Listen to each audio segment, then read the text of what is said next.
farillan alwala guda 7 ne ko? To wa zai lissafa mana su? Wanke fuska,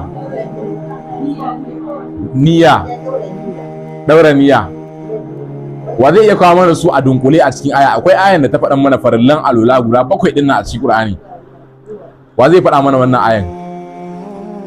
Wani ya faɗa mana wannan ayan. Duk wanda ya faɗa mana ayan da ta kawo farillan alwala guda 7 din nan gaba ɗayan su, to ya ci 5,000 a gurina. Zan ba shi 5,000. Ana tashi zan tura mai farillan alwalan nan guda 7. Kawo mun ayan da suka kawo su. A banda yan media, banda kuma alaramma, ɗalibai ake tambaya.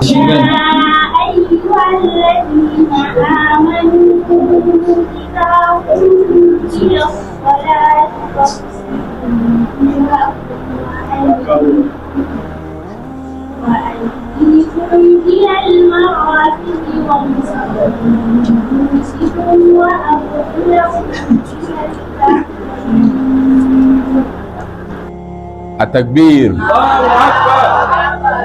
An dage dai sai an ci 5,000 ɗina. Yanzu 5,000 ɗina sai an ci. To za a tura miki tunda ana wannan yanzu a gama. Ana gama za a tura miki 5,000 ɗinki.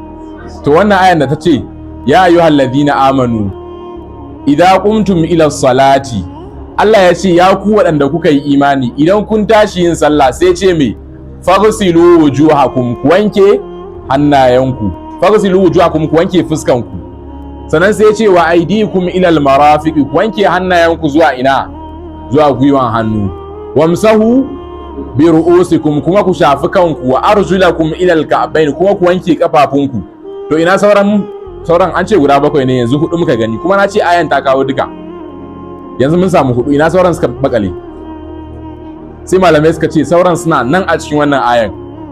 Na farko da Allah ya ce ya ayyuhal ladina amanu idza qumtum ila salati, ya ku waɗanda kuka yi imani idan kun tashi yin sallah, sai suka ce daidai nan idza qumtum ila salati, in kun tashi yin sallah ya fitar mana da farillan alwala ƙarin na 5 shine idza nawaytumus salata, idan kun yi niyyan yin sallah. Na an samu me? An samu niyya. Kun ga mun samu nawa yanzu? 5. To ina sauran biyun da suka rage?